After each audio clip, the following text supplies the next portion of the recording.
Meron tayong mutya na palwa sa saging. Ito. Palwa sa saging nagiging bato. Sino ba yung nakakilala sa palwa sa saging? Palwa sa saging o yung dahon niya, puno ng dahon, palwa. Palwa yan sa Bisaya ang tawag namin. Ayan po, nagiging bato yung palwa sa saging. Ayan. Maganda ito, pampaswerte dahil makain yung saging. Nagiging bato na po yung palwa sa saging. Ayan, palwa. Tapos ito yung mutya sa langgam. Langgam pula. Ayan, langgam pula, mutya niya. Tapos ito rin ang suso. Suso yan. Naging bato.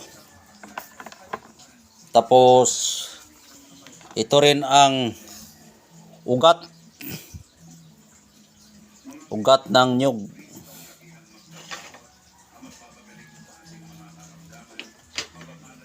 Nagiging bato yung ugat ng nyug. Yan. Tapos ipo-ipo. Ayan. Ipo-ipo.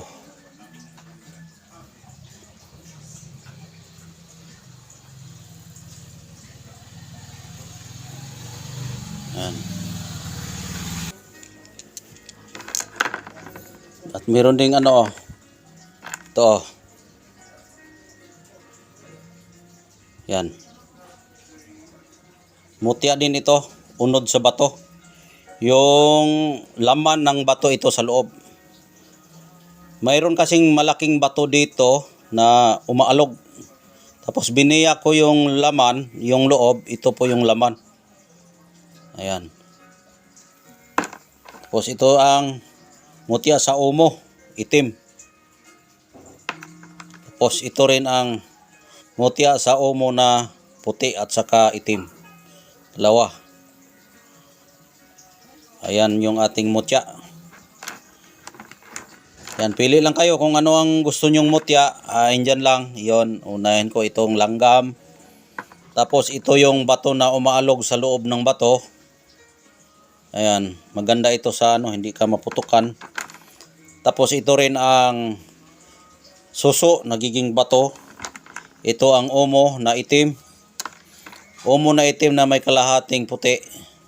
Ayan. Tapos ito rin ang ugat ng papaya. Tapos ito yung palwa sa saging. Tapos ipo-ipo. Ayan. Pili lang kayo kung ano ang gusto nyong mga mutya. Baka magkagusto kayo niyan. Ang gamit po nito ay maaari itong hindi ka maputukan. Kung maputukan ka man, hindi ka matablan o maaaring hindi ka makikita. Itong langgam din ay maaari itong pampaswerte sa iyong pamumuhay. At hindi ka rin mapasukan ng iyong mga kalaban dahil ito'y mga gat. Ito rin, maaari din itong pampaswerte sa pamumuhay at hindi ka makikita at hindi ka rin maputukan. Itong mutya sa suso. Itong mutya sa bato umo ay hindi ka rin matablan, maaaring hindi ka maputukan at maaari ding pampaswerte ito at pwede rin itong hindi ka makikita. Ito rin ay maaaring hindi ka makita at magpakilala na mag-usap-usap ang iyong panagway. Ito ang umo na dalawa ang kulay. Tapos ito ang ugat sa papaya na nagiging bato. Yan, ito'y pampaswerte sa negosyo, sa pamumuhay. Ayan. Itong ipo-ipo, palipad hangin, hindi ka matamaan sa ipo-ipo. Yan, panipas din ito, tagulilong. Dahil hindi makita yung hangin, pero yung makikita mo yung unos lang. Paparating dahil ang kahoy ay gumagalaw. Ayan po ang ipo-ipo. Ito ang palwa sa saging ay maaari itong pampaswerte sa iyong pamumuhay dahil nga yung palwa sa saging pwedeng makain, pwede paninda dahil pwede rin lahat po magamit ng saging dahil pampaswerte yan. Lahat po yan ay pinapalimusan ko yan at magtatanong kayo kung magkano yan. Hindi ko pwede sabihin dito dahil confidential po yan kasi mayroon magsasabi na mahal daw. Wala namang mura na mutya kapag original. May mga lokal siguro na mga mutya ngayon.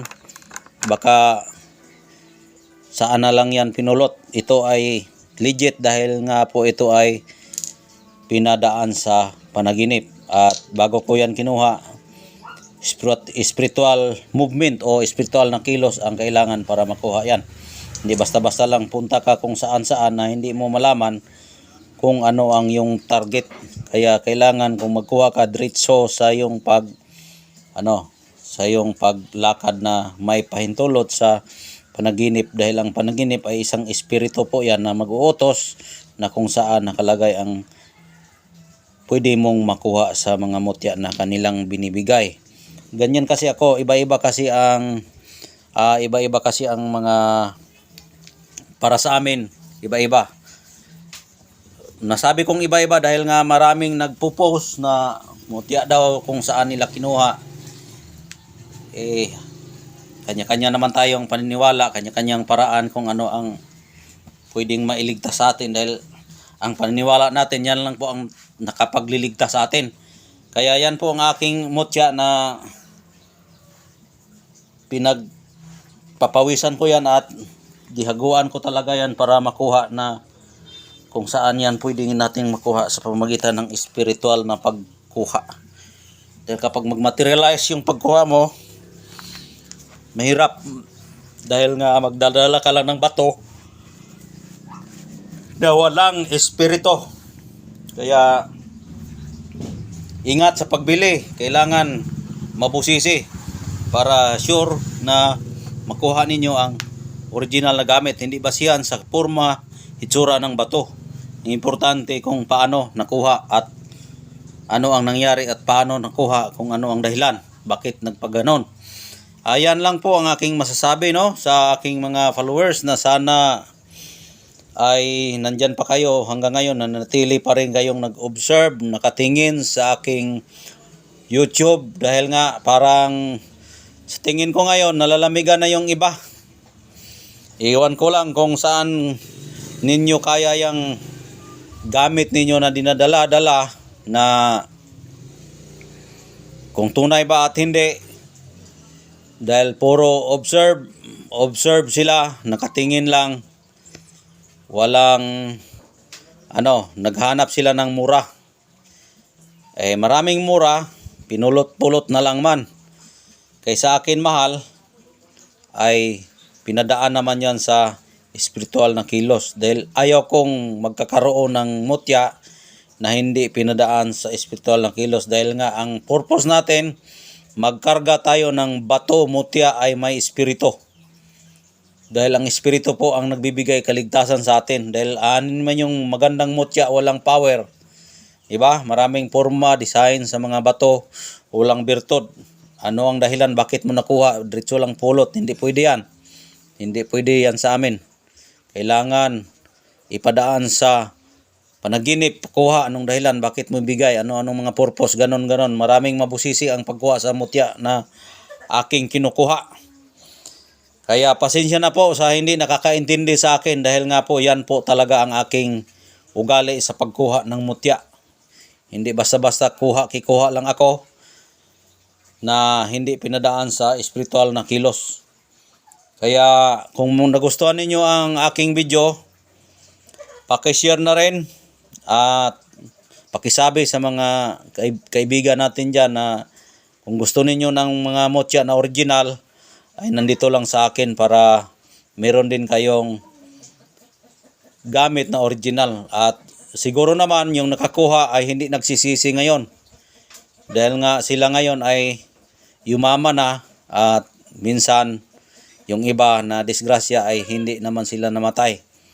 At sa awa ng ating Panginoon, ngayon ay buhay pa sila, at hanggang ngayon ay nagsupport pa rin sa ating channel at nagbigay sa kanila ng mutya. At maraming salamat, hanggang ngayon ay nandyan pa rin yun sila, nanatiling niniwala sa akin. Yung iba nag-observe lang, akala na hindi totoo. Pagdating ng panahon, hindi nila alam na yung inakalan lang hindi ay tunay pala. Kaya yon lang po ang aking masasabi. At maraming salamat. Pakishare po ang aking video para magkakatulong din yan sa inyo, hindi lang sa akin, sa mga tao na nabiktima sa mga maling mga mutya. Kaya hanggang dito na lang. Maraming salamat. God bless po sa inyong lahat. Bye-bye. Ingat po kayo palagi.